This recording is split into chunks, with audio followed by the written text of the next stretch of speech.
Hello, my name is David Callett. I'm a film historian, and for the next 94 minutes, I'll be your audio guide through the world of Nosferatu. The story I have to tell you is about an ancient thing, a relic of a musty and forgotten past long since gone, that has improbably survived into the modern world. This thing was a creation of the occult, nurtured by people who sought esoteric knowledge and power.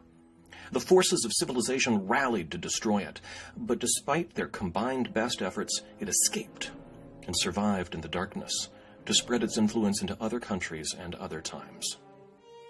Now, by a curious coincidence, this happens also to be the on-screen story of Nosferatu, but that's just a lucky side effect. I'm not here to talk about the plot of this movie. I'm here to tell you the weird and unexpected story behind the scenes.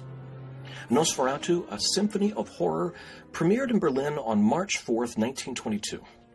It was directed by Friedrich Wilhelm Murnau, one of the rare artists of cinema whose greatness was recognized during his lifetime. Murnau rose to the very heights of the film industry in Weimar, Germany, and then came to Hollywood as a celebrated international genius. There are few superlatives that haven't been said about Murnau, and fewer still that aren't completely deserved. Although Murnau was already an up-and-coming star in German silent cinema, with 9 films to his credit before he made Nosferatu, this is one of the earliest of his films to survive. Almost the entirety of Murnau's early career has been erased from history. And so when I say that Nosferatu's survival is improbable, to some extent this is what I'm talking about. It's been estimated that no more than half of all motion pictures made before 1950 survive. For silent films, that rate drops precipitously. The estimate is maybe 20% of feature films made in the 1920s exist in complete form. One of the major culprits in this tragedy is the film stock itself. Silent films were made using silver nitrate, which produced incomparably beautiful images, but was in essence an explosive. The irony is the explosive nature of silver nitrate has obscured its beauty. Most audiences know silent films as a flickery, scratchy, doopy-looking thing because they're used to watching safety copies of the originals. But on the rare occasions you can actually see something sourced directly from the silver nitrate, it absolutely shimmers with life. Murnau's films were made for studios that went bankrupt in a country that ceased to exist during World War II.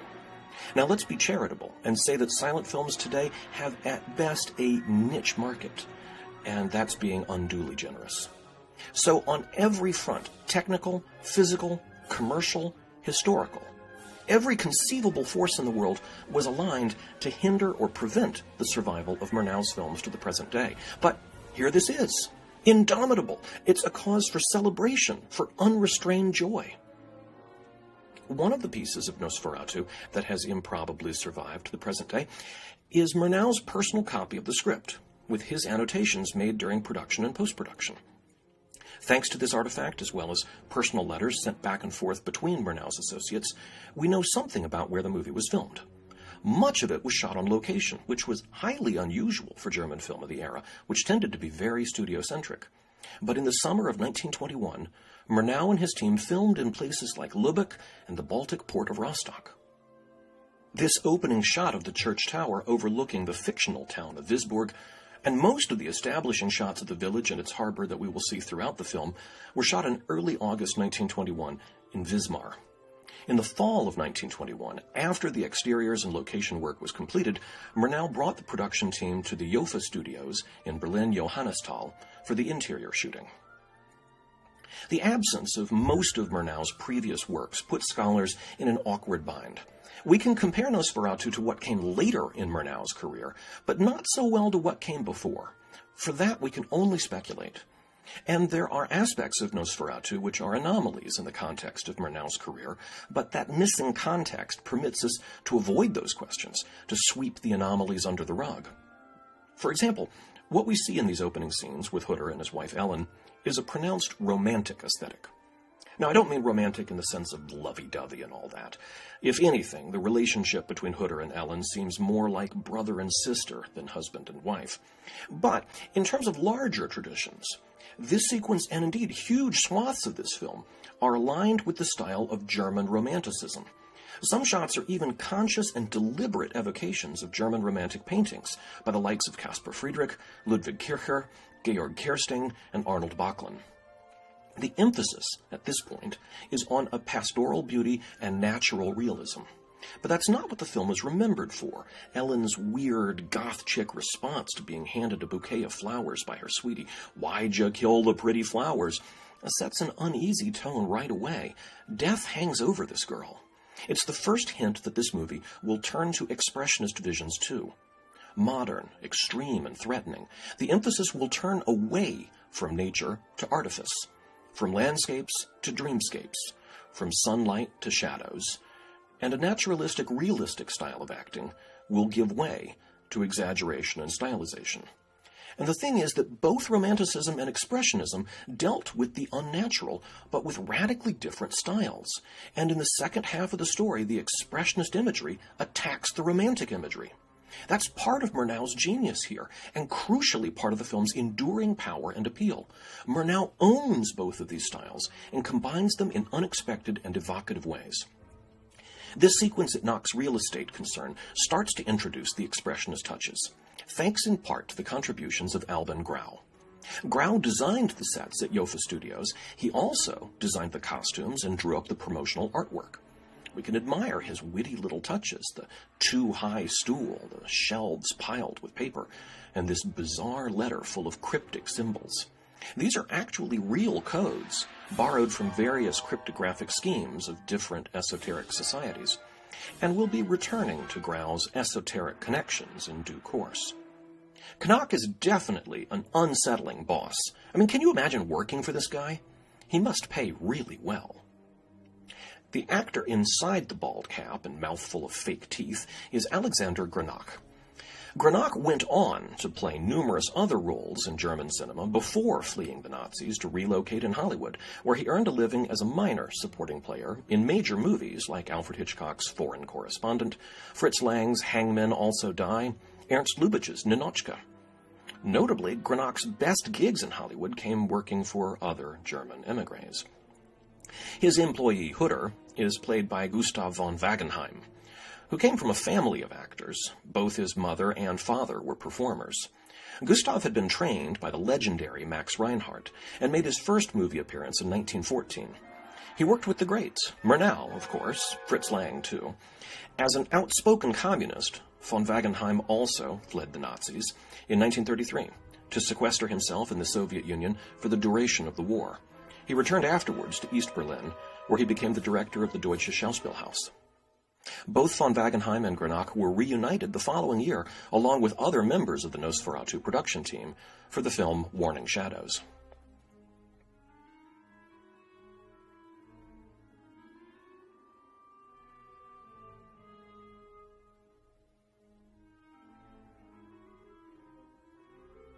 Knock suggests that Hutter tried to sell Count Orlok the property right across from Hutter's house, and we cut to a view of the place, a massive, decaying structure that looks like it was created by Albin Grau as an expressionist prop. But in fact, it's a real place, believe it or not. It was built by real people for some other purpose unrelated to vampires. And it, too, has improbably survived to the modern day. You could go there if you wanted, and it looks the same now as it does in the film, with those melty walls and droopy windows. It's a former salt warehouse in Lübeck that still looks just as decrepit and haunted as it did in 1921. Now is probably a good time to get some biographical background on Murnau. For one thing, that wasn't his name. He was born Friedrich Wilhelm Plump. And yes, that name is just as unflattering in German as it is in English. He grew up in the bucolic splendor of Westphalia, and from the start he was an imaginative dreamer of quiet demeanor and a voracious reader. He studied art history at the University of Heidelberg, and from there developed a wider interest in the arts. He took to acting, and did so under an assumed name, to avoid his father's disapproval. And it was here that he adopted the name Murnau, taken from a town of the same name. Now, the town of Murnau was situated in rural Bavaria, and was the headquarters of the artist colony Der Blaue Reiter. Friedrich Wilhelm spent some time there in the company of the likes of Wassily Kandinsky, and for the first time, he felt himself at home among peers. It was in Murnau that F.W. first fell in love, with the poet Hans Ehrenbaum Degele. This place had given F.W. his identity, so it might as well have given him his name. Many commentators look back to Murnau's pastoral childhood as the source point of his career-long nostalgia for countrysides, but we can also spot there another key factor. We're not talking about a well-to-do kid here, but someone who knew the hard life, whose formative years were spent among the downtrodden. Along with the recurrent fantasy of country life, Murnau's films repeatedly echo imagery from the artists of Der Blaue Reiter, such as Gabriele Munter.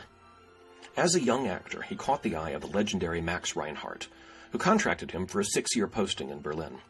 Murnau's time with Reinhardt was interrupted by World War I, during which Murnau volunteered for service, saw heavy combat, and distinguished himself on the field. He was promoted to officer and eventually became a combat pilot. He survived 8 separate plane crashes, the last of which got him interned in Switzerland for the duration of the war. It also left him with a damaged kidney, which meant he scarcely took another drop of alcohol as long as he lived. Released from Switzerland at the end of the war, he returned to Reinhardt and his blossoming career in the theater, and severed nearly all ties with his family. Save for his brother and mother, Murnau disowned the Plump clan from then on. In 1919, Murnau made his film-directing debut with The Blue Boy, based on the famous painting by Thomas Gainsborough. To inaugurate one's movie career with a movie based on, of all things, a painting, speaks volumes about Murnau's aesthetic priorities. Within just 3 years of that debut, Murnau made Nosferatu, followed not long after by The Last Laugh, and then Faust, which won him a fat Hollywood contract. In 1926, Murnau moved to America and made Sunrise, one of the first motion pictures ever awarded an Oscar. So what we have in Murnau is a once-in-a-generation talent who happens to be working in an institutional environment where the director has a substantially higher degree of authority and creative latitude than anywhere else. As a result, it's an easy trap to fall into, to think of Murnau's films as wholly auteurist creations, in which he and he alone is responsible for all the creative decisions. But thinking about Nosferatu in those terms does a disservice to this film and leads us down some false trails. Murnau is just one of several competing aesthetics at work here. A major one, to be sure, but still part of a larger dynamic, and it's in the tension between these competing and sometimes contradictory aesthetics that the film draws its curious power. Now let me map out a few of these competing aesthetics for you here. First, we have the fact that this is a movie adaptation of Bram Stoker's Dracula. I'll return later to a discussion of what was going on in Bram Stoker's head and in his society at large when he wrote that book, but for now, I feel pretty comfortable that Dracula is enough of an established force in popular culture that I can just say, movie version of Dracula, and you have a working set of expectations of what that might mean. And one of those working expectations is a realization that Dracula is a work of 19th century Gothic literature by a Victorian Englishman, whereas this movie is a 20th century work of German expressionism by an artist who is principally trained as an art historian and who is associated with German Romanticism. So, the second of our key creative oppositions is the way in which Murnau, as a visual artist of the Romantic tradition, comes to this with a set of aesthetic predispositions that are fundamentally in tension with English Gothic literature. Third would be the fact that even though Murnau was a largely independent artist working in the director-friendly world of Weimar cinema, even so, there are cultural expectations built up around Weimar cinema, and he's inevitably working within that tradition. Specifically, Weimar cinema has a strong attraction to fairy tales. The Nibelungen, the Cabinet of Dr. Caligari, The Student of Prague, The Golem, Faust, Destiny, Homunculus, Alraune, Tartuffe, Waxworks, Warning Shadows. The key works of German silent film are set in fantasy lands and dreamscapes. Contemporaneous with this film was another major landmark classic of German silent cinema, Fritz Lang's Dr. Mabuse the Gambler. And the marketing for that film largely centered around one really distinctive feature. It was set in the modern day. And that by itself became a selling point within a film industry where practically everything else was set in a fairy tale past. We can see this influencing Nosferatu in that Stoker's novel was set in the same period in which it was written and received, 1890s England. Dracula is about the ancient vampire of the fairy tale past invading the modern day present. But in this adaptation, The story has been shifted from 1890s England to 1830s Germany. It's been forcibly relocated back into that fairy tale past. And at the same time, the character names have been changed. Now, the default understanding of this, the conventional wisdom, is that screenwriter Henrik Galeen changed the names as a way of concealing the fact that this was an adaptation of Dracula to avoid having to pay any copyright license fees. This isn't the case. The opening titles clearly state that this is an adaptation of Stoker's Dracula. If you're trying to hide that fact, bluntly stating it right off the bat is a poor strategy. No source has ever actually documented that Galeen or Murnau or anyone else involved in this made that choice to change the names due to copyright considerations. Even when the Stoker estate sued for copyright infringement, it didn't come up as a defense. Instead, what we can see is that the decision to move the story to the time of the Brothers Grimm is a way of situating the film squarely in the comfort zone of audience expectations. This is a low-budget film made by Germans for German audiences, first and foremost. Setting it in Germany with German-named characters makes the story more tangible and immediate to German-speaking viewers.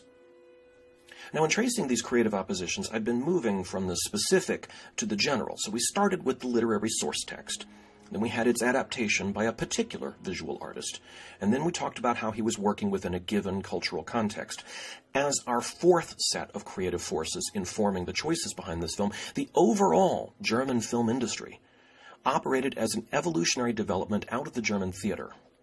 An absolutely astounding number of German directors and actors came from the orbit of Max Reinhardt, the legendary manager of the Deutsches Theater and founder of Germany's most influential acting school. It is almost impossible to overstate the significance of Max Reinhardt as a creative force in German cinema. In no other film industry in the world will you find the entire industry so singularly indebted to the creative vision of one individual. He popularized theatrical lighting techniques that would be ported over intact into the world of film. The low-key chiaroscuro lighting that characterizes German silent film was essentially his creation. As competition from other theaters and movies encroached on his dominance of the Berlin art scene, he continued to produce important and popular plays until he left Nazi Germany in the 1930s to start over on Broadway, where he was once again a force to reckon with. He even started directing films in Hollywood. The list of luminaries who got their start with him is humbling in its scope. F.W. Murnau, Ernst Lubitsch, Otto Preminger, Paul Wegener, Paul Lenny, William Dieterle, Edgar Ulmer, as well as great German film actors such as Nosferatu's stars, Gustav von Wagenheim and Max Schreck, as well as Alfred Abel, Gustav Froelich, Pola Negri, Conrad Veidt, Theodor Loos, Emil Jannings, and that's just listing the German greats who trained under him. If you want to include Hollywood, then we'd be talking about Marlene Dietrich, Hedy Lamarr, and Clint Eastwood. But let's keep the focus on 1920s Germany for now, and note that not only did Murnau and his two stars both come directly from Reinhardt's leadership, but their peers and contemporaries did too. Reinhardt's influence spread across the totality of German cinema. On any given film, there would almost certainly be one, if not multiple, Reinhardt protégés, and those rare productions not linked directly to him were being made in a culture where Reinhardt's creative vision had become the normative one. Even apart from Reinhardt's influence, German cinema acted as if it was the theater. Movies premiered with massive opening night galas attended by VIPs. Up on the screen, techniques like iris effects were used to mimic theatrical lighting effects common on the stage, while in the theater, a live orchestra performed the score. The music we're listening to now was commissioned especially for this film by composer Hans Erdmann and was performed live by an actual orchestra.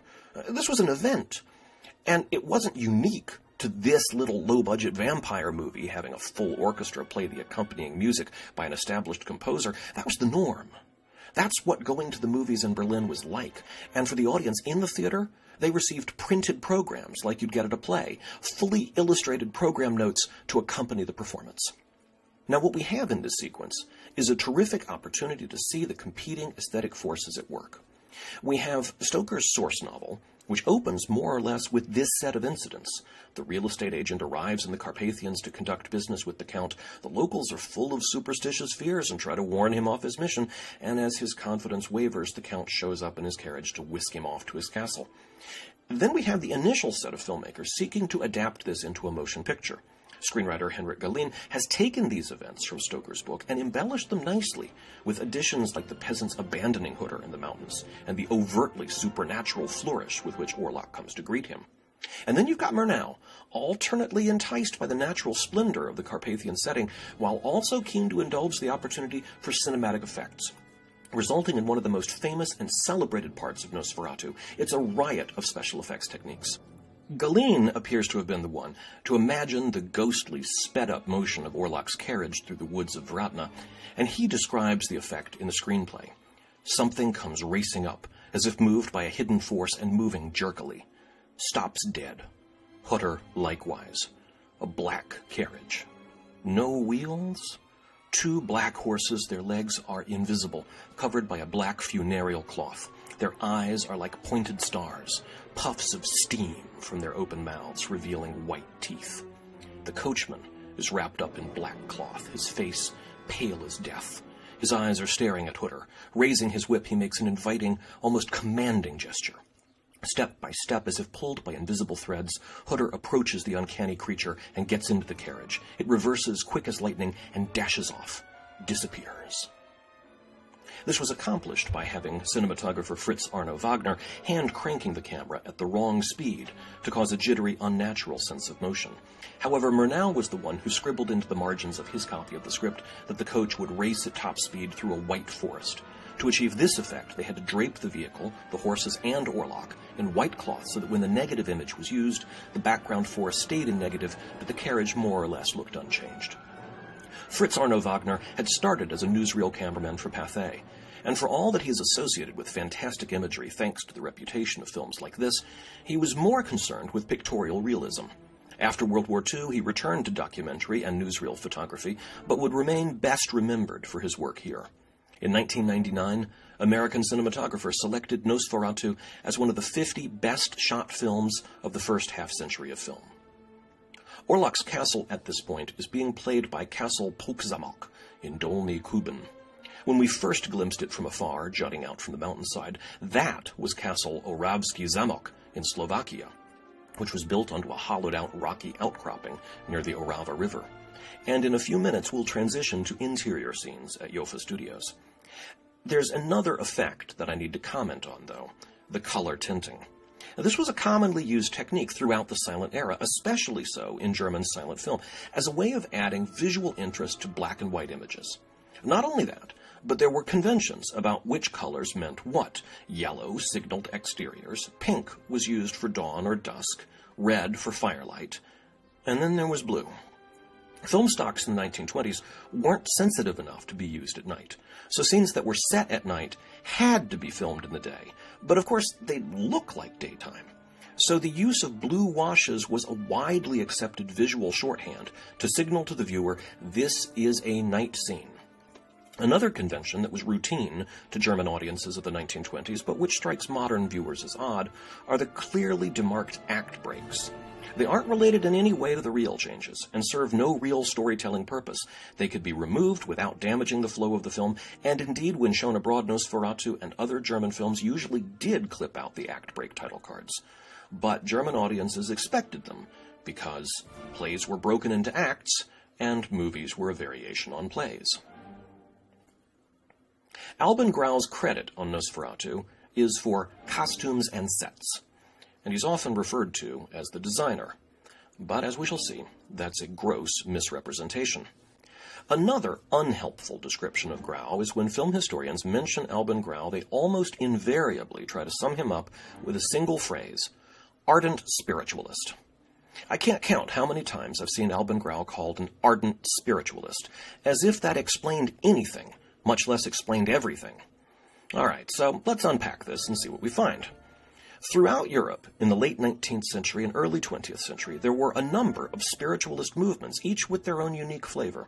But the guiding principle underlying all of these esoteric groups was the belief that there is substantially more to existence than rationalist scientific worldviews account for, but which conventional religions misunderstand and distort. There is a deep, secret knowledge that can render the ordinary physical world mysterious and strange, and at the same time make supernatural phenomena understandable. This is the basis of spiritualism, and the different brand names of occultism, such as Theosophy, Rosicrucianism, Kabbalism, and so on, carve out different competing versions of this secret knowledge. Around 1920, in Berlin, there was an antiquarian bookseller with a special interest in the occult. His name was Heinrich Trenker, and he was extremely successful in selling occult and spiritualist books, so much so that he started founding various occult societies as well. After a while, he consolidated a number of these organizations into a single group, the Grand Pansophical Lodge of the Orient, Berlin. Naturally enough, he made himself Grand Master, and the secretary was another prominent occult bookseller, Eugen Grosch. The second in command of the Grand Pansophical Lodge, however, wasn't an occult bookseller. He was an aspiring designer named Albin Grau. The Pansophical Lodge boasted a membership of some 100 Germans, which made it the largest group of its kind in Germany. The group distinguished itself from other occult orders by obliging its members to undertake esoteric studies, which makes sense when you remember this was an organization run by booksellers. As members completed their required readings, they progressed through the 9 degrees of the order. This was a typical hierarchy of such groups, 9 levels through which the members could advance, but the highest level, the 10th degree, was a rare honor reserved only for the top leaders. Now, meanwhile, in addition to his involvement with the Grand Pansophical Lodge, Heinrich Trenker had a little extra something going on the side. He was recruited by the Order of the Knights of Templar of the East, also known as OTO, in May 1921. OTO named Trenker the Grand Master of Germany and awarded him the coveted status of the 10th degree.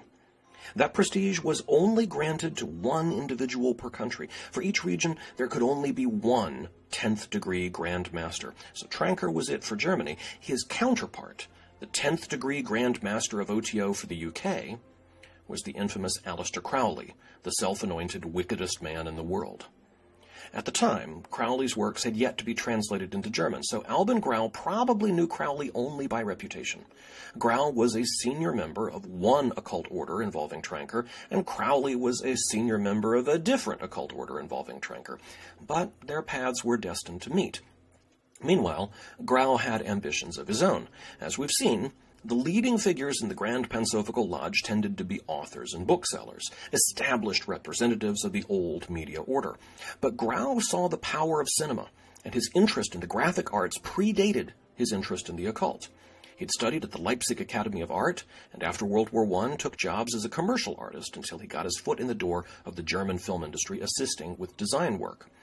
And so it came to pass that Albin Grau decided to put his money where his mouth was, and he founded a movie company with the assistance of businessman Enrico Diekmann and some fellow Pansophical Lodge brothers whose names unfortunately have not been recorded, but we do know that he capitalized his new startup with 20,000 marks.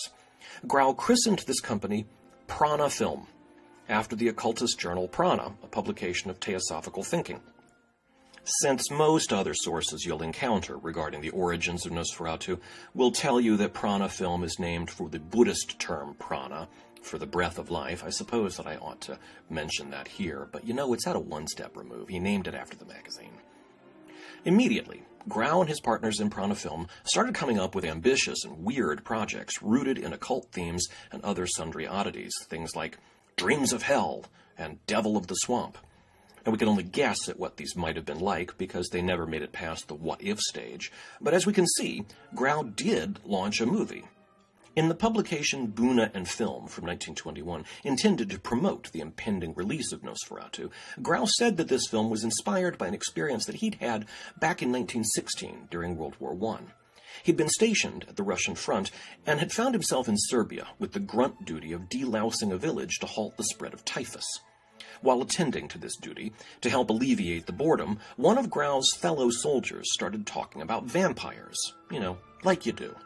Well, this apparently provoked one of the old peasants who was getting shaved, and this gnarled old Serbian had a story of his own to tell. Back when he was in Romania, where they call the undead Nosferatu, his father died in a logging accident.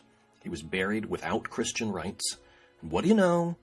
4 weeks after he was put in the unconsecrated ground, the village was hit by an unexplained plague. And the villagers claimed that they had seen the dead man walking, that he'd been spotted with each of the victims before they died. The villagers decided to dig up his grave, and when they did, they found, oh, the coffin was empty. So they put the lid back and waited until the following day, and then when they opened it a second time, they found the old man inside. His body had hardly decomposed. He looked freshly buried. That and his teeth were strangely elongated and protruding from his mouth.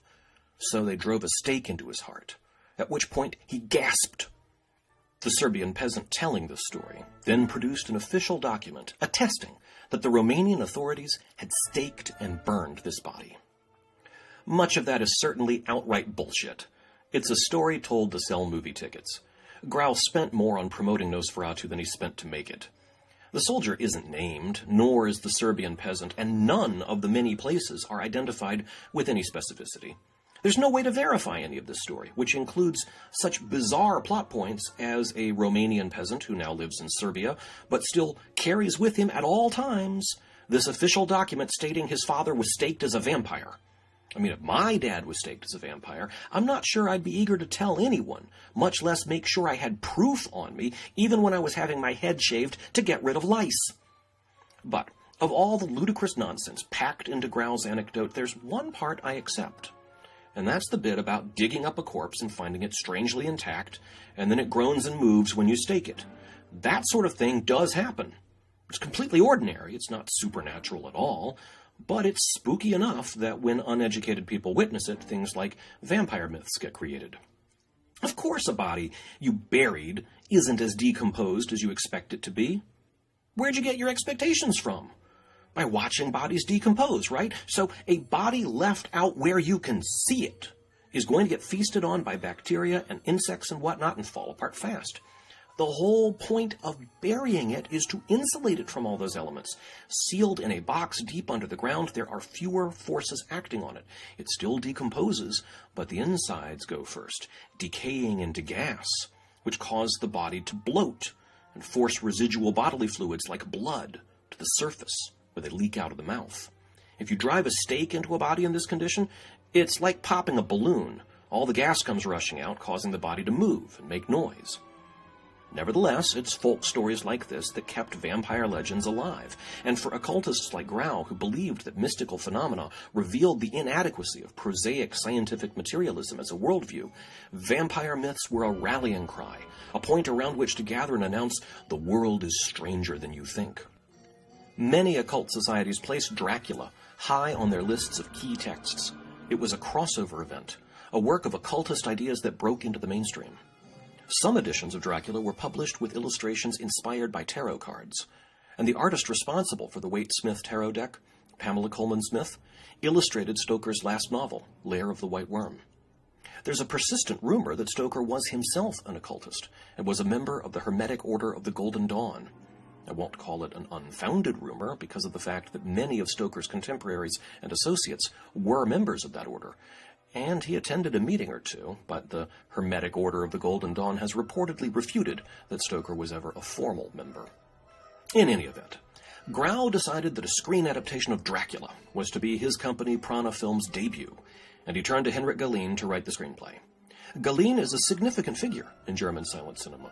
He wrote, directed, and starred in the 1915 version of The Golem, about a creature made of clay that's brought to life through magic. He wrote Waxworks in 1924, The Student of Prague in 1926, and Alraune in 1928. All of them landmarks of German fantasy and horror cinema. Galeen was a former journalist, and like Murnau, he was a veteran of the Max Reinhardt Theater Company. In the 1930s, he fled the Nazis by relocating in England as a movie producer, and made his way to the U.S. in 1933. He, too, was an occultist belonging to the Rosicrucian Society. Now, Grau also selected the director.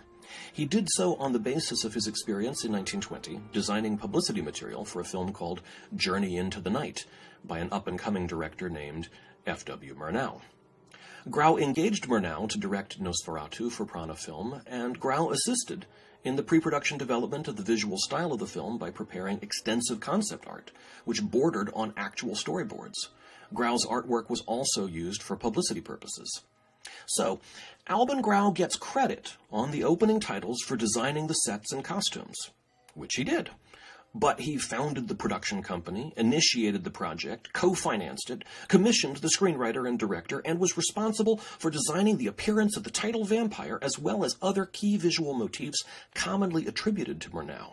Journalists on the set described Grau and Murnau working in tight collaboration on the staging of scenes. In contemporary parlance, we'd have to call Grau the producer. That's the job he performed. As Nosferatu wrapped production, Grau's attention was sucked out of the world of fantastic cinema and into the crazy power plays of occultists. It started when Aleister Crowley seized control of OTO and revamped it to promote his own self-invented religion. Crowley wanted Trenker's endorsement. Trenker led the largest occult organization in Germany, and his endorsement would carry a lot of weight. The problem was, Trenker wasn't really sure what he was supposed to be endorsing. None of Crowley's writings had yet been translated into German. So, Crowley made his way east to meet the Pansophical Lodge and negotiate the future. Their meeting was called the Vida Conference, but you could also just call it chaos. Actually getting a chance to meet Crowley in person tended to start fights. Crowley demanded absolute fealty from Trenker, and in turn Trenker tried to get Crowley deported. Albin Grau thought Trenker's behavior towards Crowley was ungentlemanly and inexcusable. Grau didn't side with Crowley, but he thought Trenker was in the wrong, and he asked him to resign. And that was it. When Grau broke from Trenker, the Pansophical Lodge ceased to exist. Trenker and his loyalists reformed as the Fraternitas Saturni. And even though Grau had been so publicly disloyal to Trenker, his esteem as a great occultist thinker was so high, the Fraternitas Saturni actually asked him to join them as their leader. But Grau said no. He'd had his fill of the occult scene and walked away. Legend has it that Grau was sent to a concentration camp and died in Buchenwald during World War II. That is a myth. The man who set Nosferatu in motion was as indestructible as his creation, and he lived until 1971. Even wilder myths have been told about the star of Nosferatu, Max Schreck. The fact that his name translates as Max Terror certainly helped people wrongly conclude his name was a pseudonym. And if it was a pseudonym, what did he have to hide? One story held that Max Schreck never appeared on set out of his vampire makeup, or that nobody on the crew even knew the guy's name, or that Max Schreck was actually an escaped convict who took the job in Nosferatu to hide from the law. And it was a short step from there to the silly but strangely persistent notion that Schreck was an actual vampire. It was true that during production, Murnau asked the locals in Dolny Kuban to help out with a shot. He wanted their assistance loading the prop coffins onto a barge to be taken upriver against the current. Won't that just look fantastic? And the locals took one look at Max Schreck in his Ratman makeup, and then looked at the enormous pile of coffins that Murnau wanted shifted, and they said, no, we won't be doing that. The fact is, Maximilian Schreck was an actor, plain and simple. He was yet another of the countless protégés of Max Reinhardt. He did a few plays with Bertolt Brecht, and even made a slapstick comedy with Brecht in 1923, Mysteries of the Barbershop, along with Karl Valentin, one of Germany's few genuine contributions to the world of slapstick comedy. He's just a guy.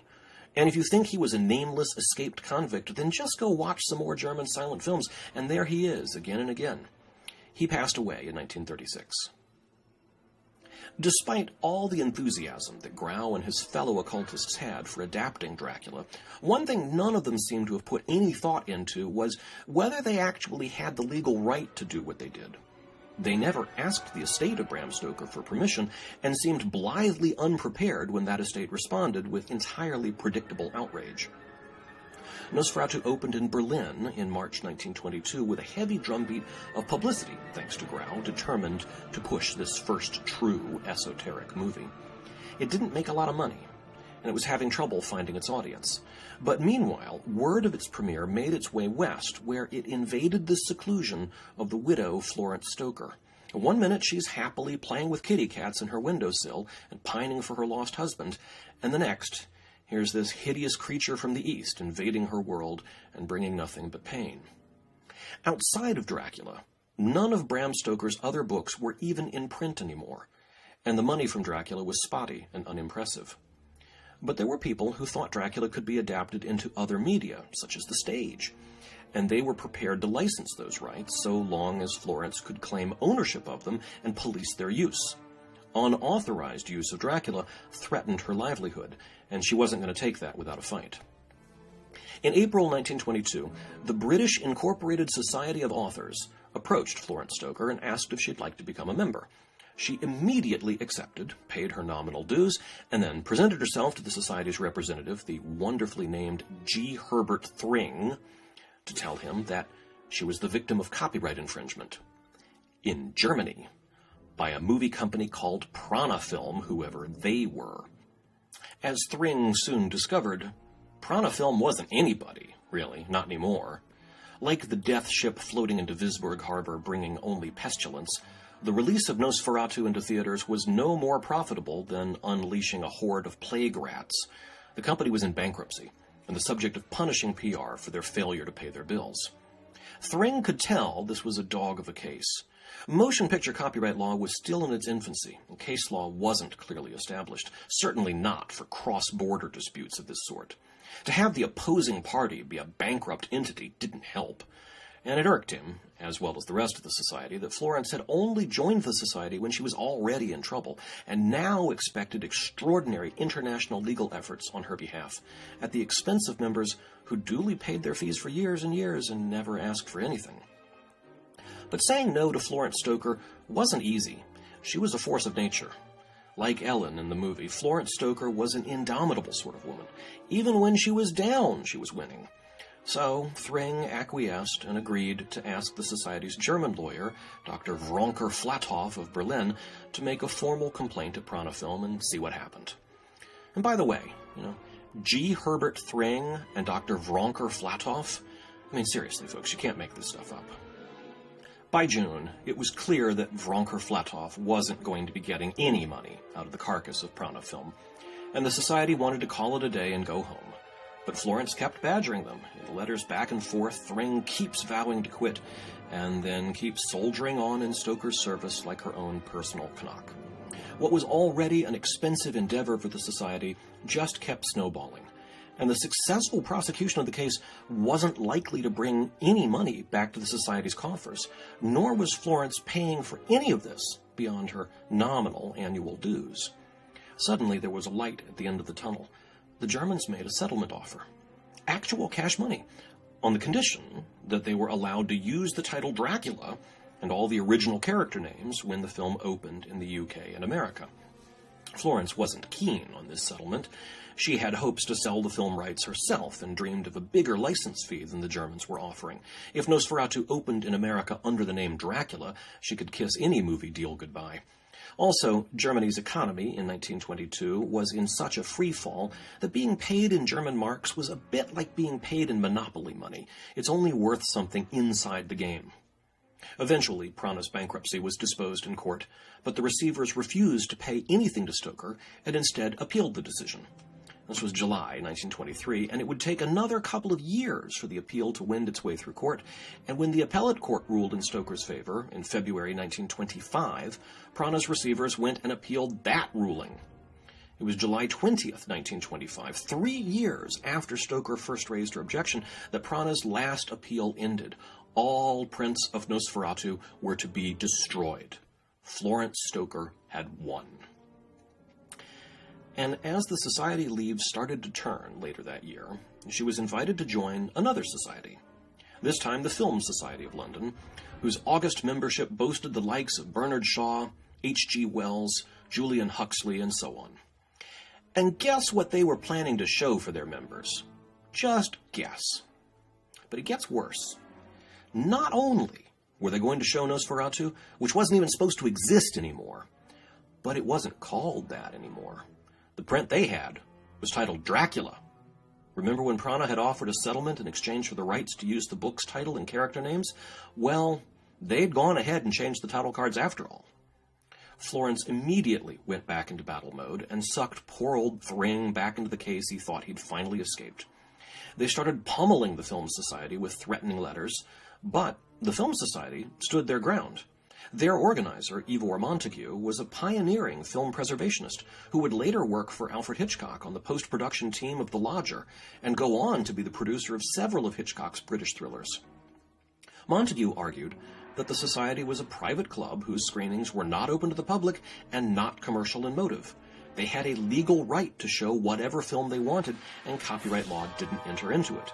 If Florence had a complaint against the makers of the film, that was a separate matter that had no bearing on the Society's ability to screen it. But Florence wasn't thinking about shutting down one piddly little screening for a bunch of London hoity-toits. She wanted the bigger prize. Find out how this copy even got into Montagu's hands in the first place, and then go try to shut that source down. Well, it turned out that Montagu had gotten it for free from a company called Sargent's Trust Limited, which was apparently desperate to unload the print because they had been unable to clear the censorship board. Which is a funny irony in that Stoker was trying to prevent the screening of a movie that had already been banned. In any event, the so-called Sargent's Trust Limited appeared to be a shell company, and its sole unnamed representative had now gone missing. And if that doesn't sound like Renfield working to infiltrate Dracula into London society, I don't know what does. And that was that. Florence Stoker had taken the makers of Nosferatu to court multiple times, and won in every single instance. She had court orders mandating the destruction of the film. The law was on her side, but the thing kept slipping through the cracks. Nosferatu had already been sold abroad to multiple countries, which would mean that in order to suppress the film, you'd effectively have to pursue legal action in each of those countries separately. In Germany, you could go after the named creators of the film, but to go after the film anywhere else, you'd be chasing shadows. Ephemeral, fly-by-night companies like Sargent's Trust and their ilk, seeded randomly around the world. It was a hopeless battle. For the scenes of Ellen looking forlornly out to sea, Murnau consciously modeled the compositions on works by Caspar David Friedrich. Other scenes in the film were inspired by paintings as well. Ludwig Kircher's The Red Tower and Halle provided the basis for the opening shot of the church tower. Georg Kersting's The Elegant Reader provided the basis for the scene of Ellen's first sleepwalking experience. Arnold Böcklin's Isle of the Dead inspired the shot of Orlok crossing the river to his salt warehouse mansion. And the image of Orlok drinking Ellen's blood in the climax of the film is based on Johann Heinrich Fuseli's painting The Nightmare. The actress playing the girl Annie isn't an actress at all.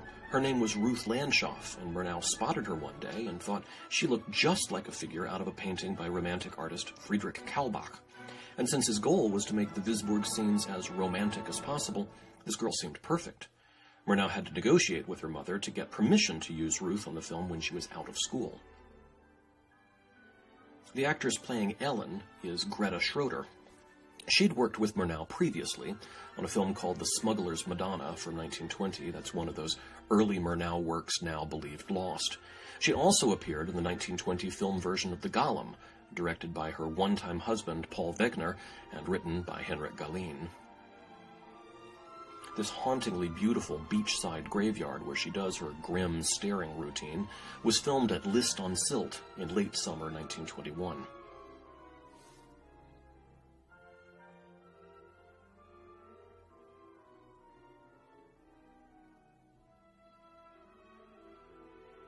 There are 110 text inserts throughout this film. Those are act break cards, coded letters, journal entries, and traditional silent movie intertitle cards. It's a pace of over 1 per minute, which is fairly high and out of sync with what you might expect. In one of his earlier films, Schloss Vogelud, also known as The Haunted Castle, one of the first things F.W. Murnau did on the project was to reduce the number of intertitles by half. Famously, Murnau made The Last Laugh with practically no intertitles at all, save for one lone outlier in the final act. There's another German silent classic that got away with using absolutely no intertitles whatsoever, and that was Alban Grau's Warning Shadows. So, if both Murnau and Grau were inclined to dial back on the use of intertitles, why so many here? Why is so much of the running time of the film given over to them? Well, the simple answer is that this is an adaptation of a book, and it's not just any book, but a book that was itself presented as a collection of letters and documents. The story of Dracula is not told by any single narrator, but rather emerges out of the separately told experiences of multiple narrators as the story switches back and forth between their discrete points of view. It's been noted that Nosferatu is also presented as a collection of documents, but generally the effect is different. The journal entries are not identified as coming from different points of view. It is, however, in the visualization of the film that we get a collage of disparate narrative perspectives. This sequence in particular is a brilliant use of montage to smash different parts of the story together and create anxiety out of their juxtapositions. As a cinema artist, Murnau is mostly thought of in terms of pictorial artistry, his sense of compositions, his evocation of great paintings, his use of the fluid camera. Murnau's use of montage is not written about quite as much, unfortunately. Now, there are three things that editing can do for you. One is the simple, prosaic task of splicing together different takes because you can't fit 94 minutes of film into the camera in one go. Now that HD video has taken over celluloid film, you could, in theory, have a 94-minute-long film made out of a single take, but that would be an anomaly, because there are much more interesting things montage can do, such as establish rhythm. The film has suddenly picked up pace substantially.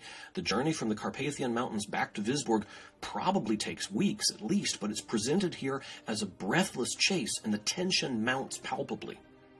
Montage also creates meaning out of the juxtapositioning of different images. Ellen waiting by the sea for her lost love. Something coming by sea, but it's the vampire and his rats.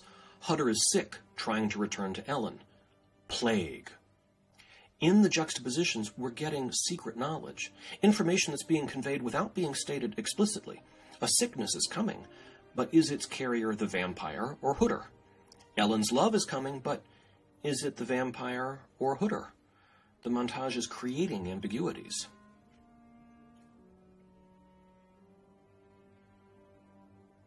The Demeter is the one name in the film that hasn't been transformed from the novel. That's also what the ship in Dracula was called. The name is a reference to Greek mythology, Demeter being the goddess of the fertility of the earth. The irony here is that the earth in question on this ship is fertile only with disease. Murnau was an avid outdoorsman. I mean, that much should be evident from a man who named himself after a camping ground. While filming in the High Tatras, he enjoyed hiking and mountain climbing with the crew. It was already rare for a German film crew to go traipsing around such places, instead of mocking up elaborate outdoorsy stages inside the studio. But Murnau was not interested in having a model ship float around some indoor tank. He took the crew out on a real schooner on the real sea, and there he discovered he absolutely loved yachting. Murnau went on a yachting trip with Walter Spies shortly thereafter. Spies was the one who then introduced Murnau to composer Hans Erdmann, the musical director of the Jena Theater from 1919 to 1920, who later wrote several motion picture scores, including the music for Fritz Lang's 1932 classic, The Testament of Dr. Mabuse. Erdmann published the Nosferatu score under the title Fantastisch Romantisch, which was presented in two arrangements, one for a full orchestra and one for a smaller group. It was comprised of 10 pieces, which were called idyllic, lyrical, ghostly, stormy, destroyed, strange, grotesque, unchained, and distraught. It's almost like Erdmann was trying to write blurbs for the trailer. The interiors of the ship were not filmed on location. These are Grau's sets at the Jofa Studios. Murnau's films are often remarked on for his use of depth of field, low canted angles, and diagonal shapes bisecting the screen. He's got that stuff going on in spades here. The cinematography is boxing these desperate characters in. They're trapped, and the staging makes visual what is true narratively. Suddenly night falls, or should I say blue falls, and the fertility of this earth reveals itself. The vampire intrudes into the frame via a special effect. This is something else for which Murnau is known, violating the integrity of the frame and violating spatial continuity. And what could violate the integrity of the frame more but for a character to enter the frame space without moving and without a cut? Double exposure effects of the same kind had been used to create images of ghosts in the 1920 film The Phantom Carriage by director Victor Sjöström. Murnau was very impressed by that film and keen to port those touches over to his own work.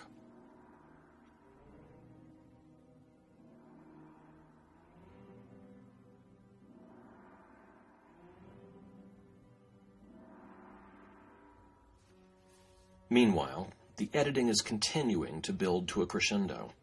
By cross-cutting the shots of Hutter racing frantically to return to Visborg, with the scene about the ship's first mate's heroic resolve to go below decks and confront whatever is down there, Murnau gives us a tentative sense of hope.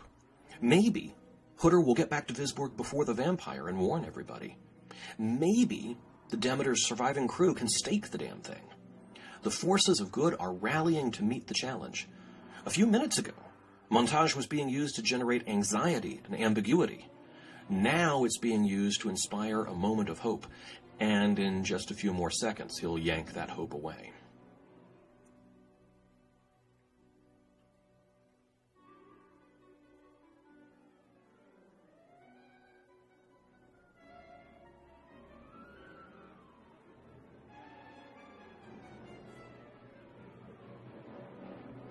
Nosferatu. That is such a wonderfully evocative word. It's possibly the most perfect example of onomatopoeia ever devised. In English, there are associations to feral animals, Lucifer, asphyxiation. In French, the word Nosferatu comes disquietingly close to sounding like "we will consume you." In German, there are connotations of earth and rats. It's almost too good to be true. Well, is it? In his promotional short story about the Romanian vampire, Albin Grau claimed that Nosferatu was the Romanian word for vampire, and it seems most commentary on the film has unquestioningly repeated this claim. And there's a second origin story that also gets cited frequently, that the word Nosferatu derives from the Greek nosophorus, for plague carrier. Bizarrely, some sources even manage to cite both of these claims at the same time, as if it makes any sense for a Greek word for plague carrier to inspire a Romanian word for vampire, or vice versa. There's no linguistic connection between Greek and Romanian, and no conceptual link between plagues and vampires, except in this film. It isn't part of the vampire myth generally, or the Dracula legend specifically. The fact is, Nosferatu isn't a Romanian word at all. It's a made-upian word. And if you say nosophorus to a Greek speaker, they're just going to stare at you blankly. It isn't a recognizable word in common usage. Now, that being said, the film's uncanny linkage between vampire lore and plague metaphors is an extraordinary embellishment. Grau's design for the vampire as a man-sized humanoid rat is the most powerful visual idea in the whole film, and the swarms of rats that emerge from the coffins are truly unsettling. Murnau had wanted to unleash hundreds of rats, but that turned out to be logistically impossible, so he had to content himself with a mere handful, which he filmed so carefully that they appear to be more numerous. When Werner Herzog directed the 1979 remake of Nosferatu, he did have access to hundreds of rats, but the effect was no more memorable. The whole plague metaphor needs some context for today's viewer to fully grasp. World War I was a 4-year-long experience that killed around 10 million people, mostly young men slaughtered in combat. The technology of war had developed to the point where not only did the war slaughter 10 million in horrible ways, but modern medical science was good enough to spare the lives of many injured soldiers who'd been disfigured in combat, neurologically damaged by exposure to gas, or traumatized by PTSD. David J. Schall has written very eloquently on the idea that World War I loosed back into society huge numbers of the walking dead, people who would have died from their injuries in any other age, but were now able to return to society thanks to the work of mad scientists, their bodies and souls damaged but still ticking. In Schall's formulation, it's completely understandable that popular culture after the First World War would respond with monster movies. Germany got there first with the fairy tales we talked about before, and Hollywood followed suit about a decade behind with Dracula, Frankenstein, and a cycle of gothic horror pictures. But to talk about the rise of 1920s and 30s horror cinema as a response to the horror of World War I is incomplete. There's another piece of this puzzle, and Nosferatu's emphasis on plagues helps us find it.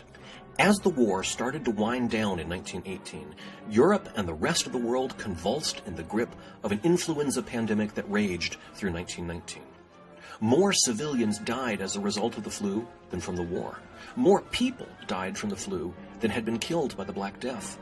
Over a third of the planet was infected. 5% of the world's population died in a single year. And let's talk about who those people were who died, because you might expect that it would be the old, the sick, the weak, the typical victims of the flu. No, this flu was weird. It was some kind of perverse punishment from God. You see, this flu went after otherwise healthy young people, and it killed them. It had an especial affinity for pregnant women. The women who survived childbirth, well, they lost their babies. After a war that nearly erased an entire generation of young men, to have a disease that wiped out a generation of young women and their children, it was easy to slip into superstition, to think this plague was indeed some kind of curse. And perhaps the most dangerous disease vector back in the 19-teens came from inadequate health standards in foreign lands that could let infected crews or cargo enter otherwise healthy ports. That this practical fact abutted existing paranoia about immigration only led to greater suspicion of what sort of dangers might roll into town on the next boat. These are the thoughts rolling around the minds of viewers in 1922 as they watched the Demeter glide into port, one of the most haunting images in a film ripe with haunting images. The flu killed suddenly. Many people died within hours of realizing they were sick. A few managed to make it a few days between onset of symptoms and death. And during the pandemic, the bodies of the dead had to be steam shoveled into mass graves because there were too many of them, and the gravediggers too sick to keep up. And what was that folk story about what happens when you bury the dead improperly? Nosferatu is a vampire movie that's really about the flu. It borrows the structure of Bram Stoker's book and some outlandish imagery to disguise a story that deals with the most apocalyptic real-world event in the audience's living experience. And the thing is, such a story had to be disguised because the censors wouldn't have let it out any other way. Fear of what news of the plague would do to wartime morale inspired strict censorship. So the facts of what was happening in places like Germany and France and the US went unreported at the time. Since Spain wasn't a participant in the war, what little news coverage of the flu there was happened to cover the flu in Spain, leading to a distorted impression that the problem was somehow stronger or more localized in Spain, and hence the colloquialism, the Spanish flu.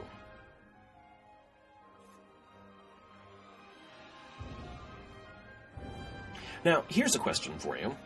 Who wrote these journal entries that keep interrupting the film?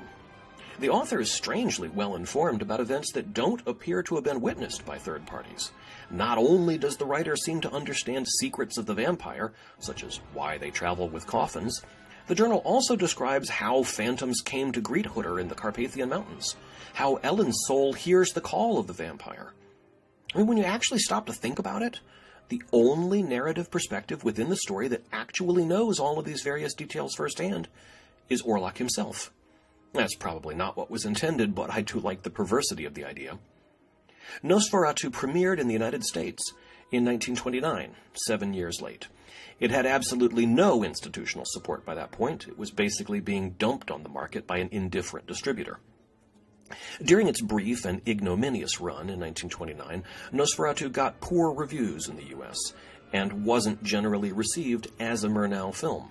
Murnau had made his big international splash with Faust in 1926, been scooped up by Fox to come to Hollywood to make Sunrise in 1927, and by 1929, Murnau was making City Girl and The Four Devils. Nosferatu was old news. From what I've read, the U.S. print was like the U.K. one, titled Dracula and using the original character names. Universal was then in negotiations with Florence Stoker for the movie rights to Dracula, and they didn't want a competing version out in the marketplace any more than she did. So they bought out the U.S. distributor of Nosferatu in order to take the film out of circulation. And guess how much they paid to buy the film outright? All of $400.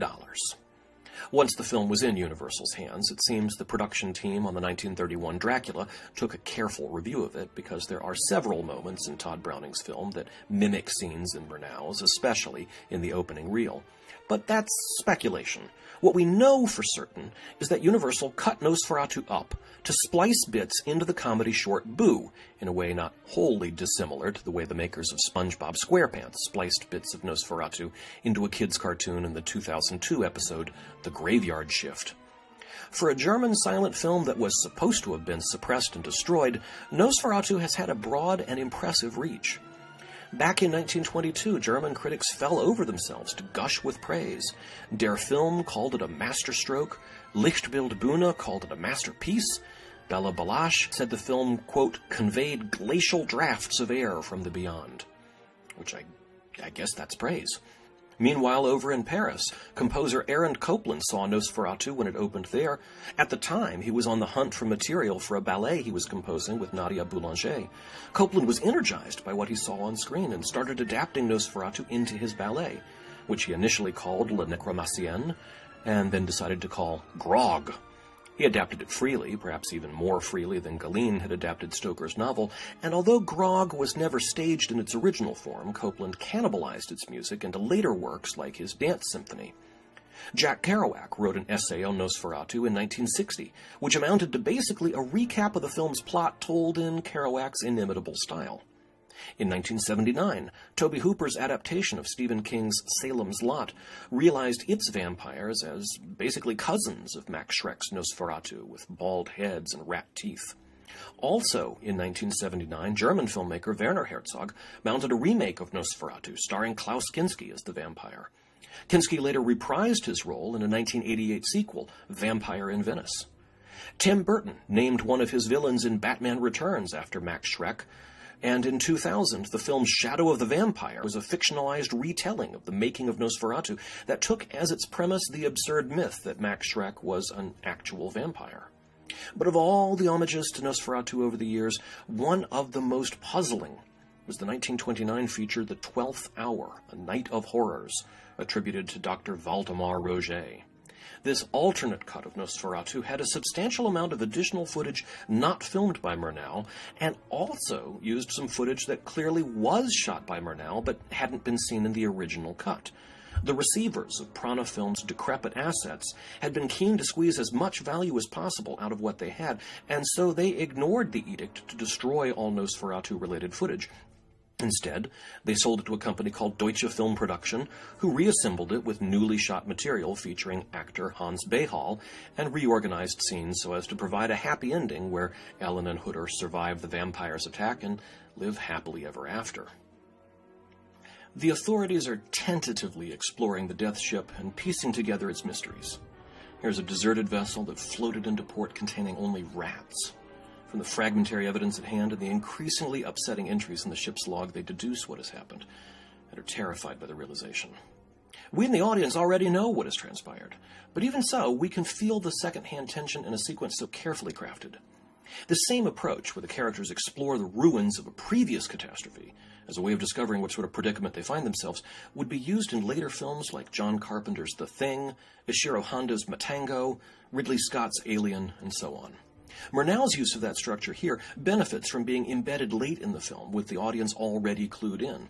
Not only do we get the vicarious thrill of watching these officials gradually realize they're on a plague ship, but the suspense is amplified because we know they are wasting precious time. While they dodder about here, Nosferatu has all that much more time to get established in the salt warehouse next to the Hutters and start marking his victims. Except, it almost doesn't matter. These officials are so useless, they never do anything helpful anyway. They can't be said to be wasting time if they aren't going to take any action no matter what. Professor Bulwer is played by Austrian character actor John Gotthard. He was, as you probably guessed, a Max Reinhardt protege who worked at the Deutsches Theater as both an actor and a director. He was also brother-in-law to Henrik Galeen, and so naturally ended up making several movies with Galeen. In her book, The Haunted Screen, Lottie Eisner described Gotthard as Hoffman-esque and said he seemed admirably suited to the cinema right from his first appearance as the star of Paul Wegener's 1913 version of The Student of Prague. Gotthard had quite a career appearing in Germany's many fantasy and horror films of the 1920s. In addition to The Student of Prague, he also graced F.W. Murnau's now-lost 1920 film, The Hunchback and the Dancer, Robert Wien's vampire film Genuine, Paul Lenny's Waxworks, something called Algol, Tragedy of Power, which is said to be one of Germany's first science fiction films, and his final movie was in the 1932 Edgar Allan Poe omnibus, The Living Dead. And see, 1932 was when the Nazis came to power, and since Gotthard was a Jew, he was suddenly banned from working. He didn't flee right away, as many of his contemporaries did, but made his way to Poland a few years later. I wish I could tell you he, too, improbably survived the coming horror and lived happily ever after in the U.S. or something, but the sad fact is, in 1942, he was killed by the SS.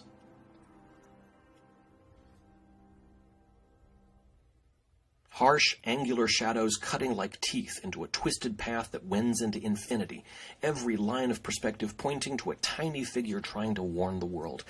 This is the moment where the expressionist imagery attacks the romantic. We've seen this village before. These shots and the other scenes of the winding alleys of Visborg were filmed in Lübeck, the same place where the opening scenes of the film were shot. The same village can be either a romantic vista or an expressionist nightmare. So let's talk about that for a bit. Romanticism is linked to expressionism in terms of art history.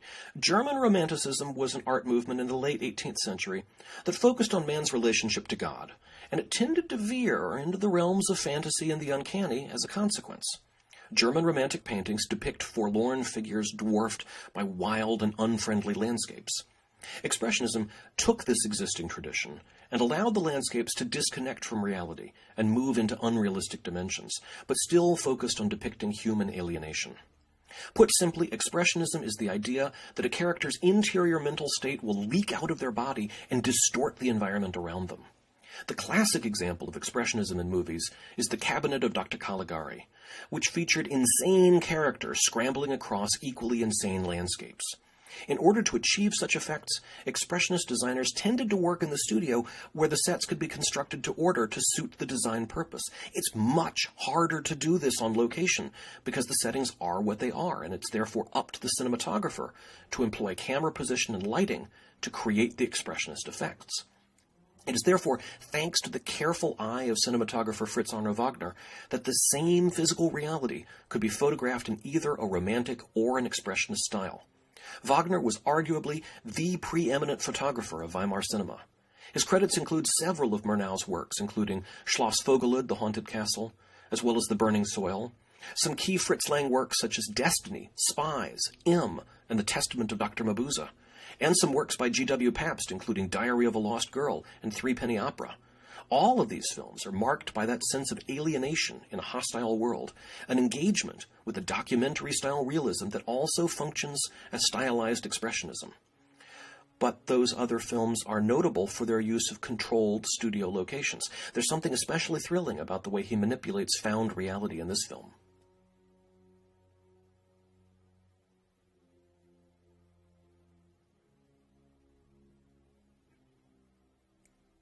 As I already mentioned, the relationship between Hutter and Ellen isn't depicted in a very intimate fashion. It's a weirdly chaste relationship.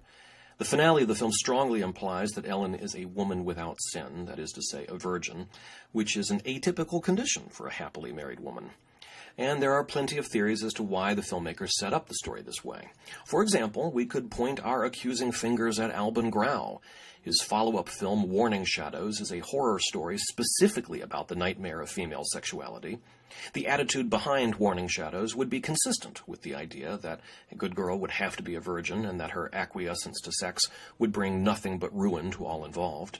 But it's hard to say how much of that aspect of Warning Shadows should be pinned on Grau as opposed to screenwriters Rudolf Scheiner or Arthur Robeson. Perhaps more conspicuously, we can look at F.W. Murnau. Throughout Murnau's films, he repeatedly returns to the motif of a heterosexual couple threatened by a predatory intruder. This motif informs early works like Journey into the Night, to mid-period classics Tartuffe and Faust, to his American films Sunrise, City Girl, and his final work, Taboo. Even if we don't exclusively credit Murnau with inserting this theme into Nosferatu, we can see how its presence here would appeal to him. But there is another creative force involved in this movie who may be relevant in terms of understanding why this story is about two men, one weak and ineffectual, one otherworldly and dangerous, in competition for an aloof, cold, and sexless woman. Phrased in those words, what we've just done is describe the personal life of Bram Stoker.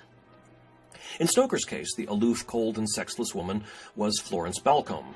We've already encountered her steely resolve in another context, but back in the prime of her youth, no less a luminary than George du Maurier called her one of the three most beautiful women in the world. She was also courted by Oscar Wilde, but she ended up marrying Bram Stoker in 1878. As David J. Schall pithily noted, Florence caught the fancy of the creators of Svengali, Dorian Gray, and Dracula, which I think tells you a lot about the sort of woman Florence was.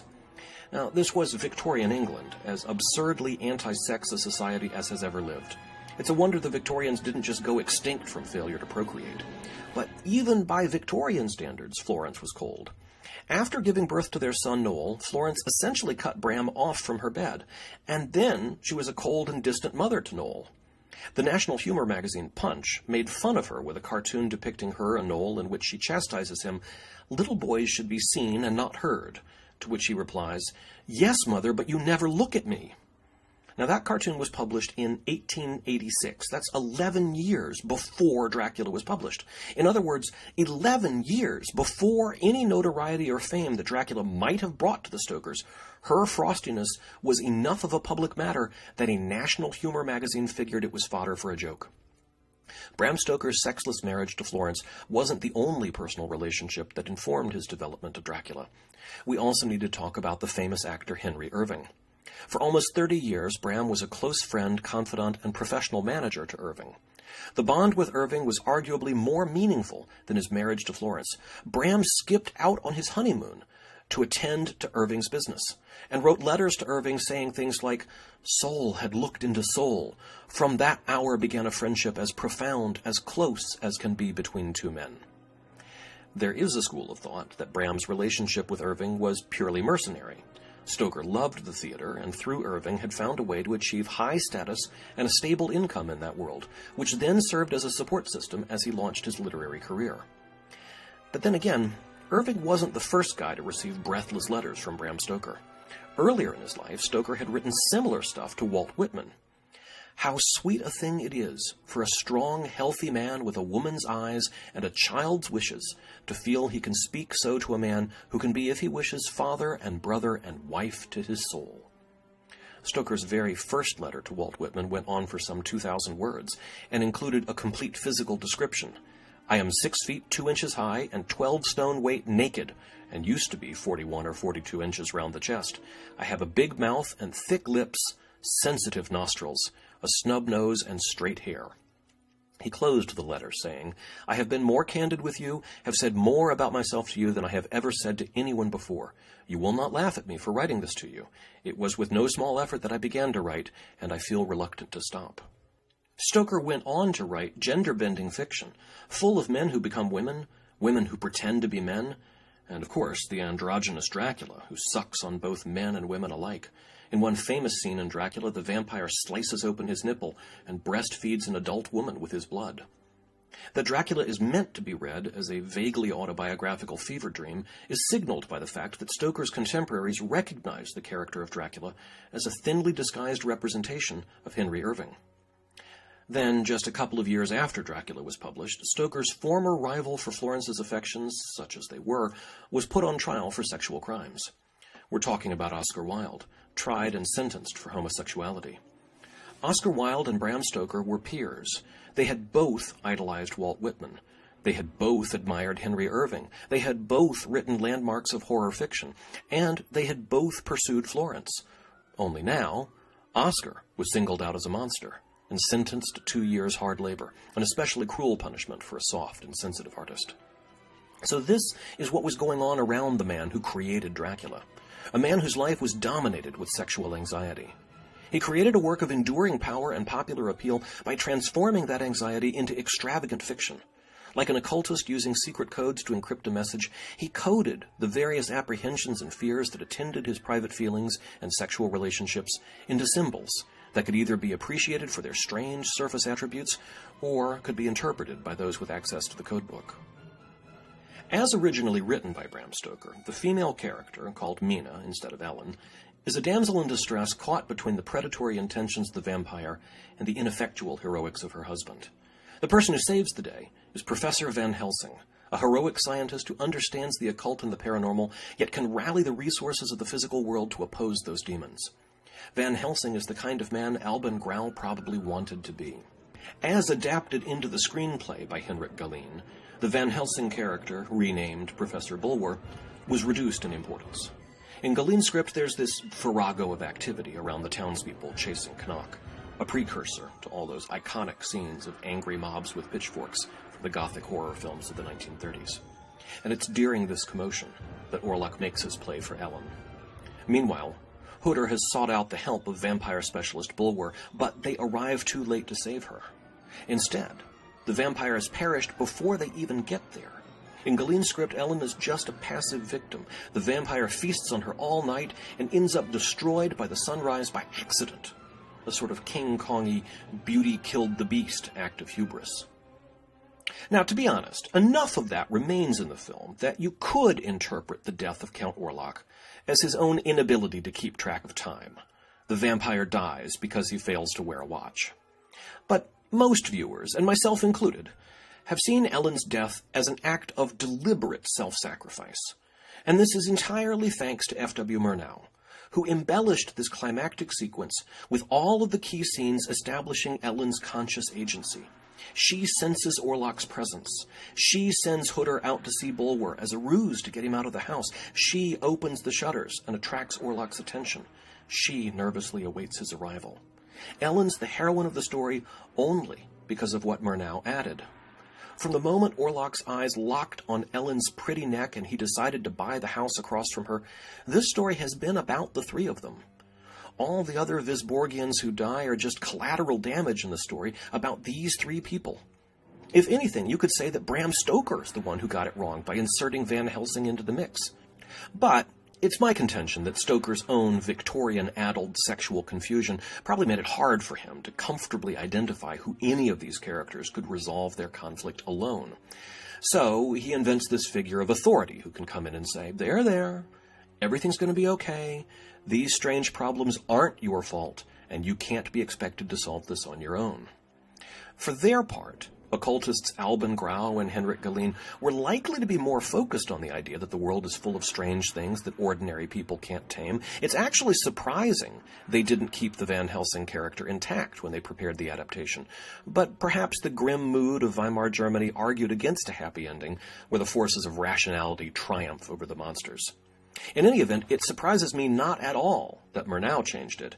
Not only was he a keen dramatist who understood that the correct dramatic resolution of this twisted love triangle would need to come from within, not without, but this is basically straight out of the Murnau playbook. I mentioned before that Murnau repeatedly made movies about lovers threatened by predatory outsiders, and time and again the couple defies that intruder and comes out stronger. See Journey into the Night, Tartuffe, Sunrise, City Girl, Taboo. Remember at the top of the film, the opening title card said that this movie would explore the onset and sudden end of this plague? Well, the flu pandemic of 1918 also stopped suddenly, and in fact, no one's entirely sure why it stopped. One theory holds that the flu bug eventually mutated into a less lethal strain all on its own. Another theory suggests that doctors just got better at diagnosing, isolating, and treating the flu and managed to keep it at bay. There's no single consensus answer. But I've never read any theory suggesting that the flu was stopped when a woman who was without sin stayed up all night seducing it to death. But, who knows? So, yes, I'm equating a vampire's bite with sexual activity. Of course I am. If you don't agree, if you don't see any sexual connotation in a man who steals into a woman's bedroom while her husband is away so he can penetrate her flesh and exchange bodily fluids, good on you. But you're choosing to cut yourself off from all the most interesting subtexts in vampire fiction.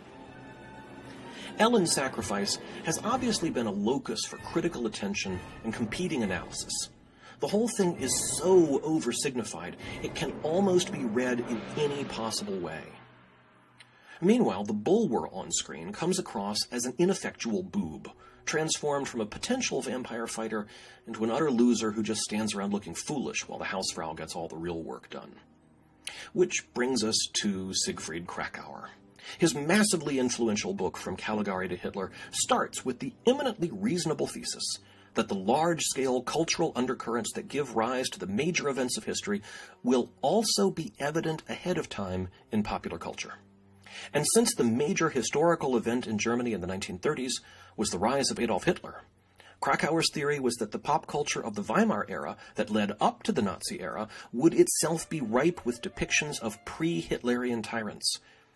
And if Krakauer tries too hard to read every single film of the era with this one monolithic interpretation, it has to be said that the abundance of German horror stories in the 1920s gave him a lot of low-hanging fruit.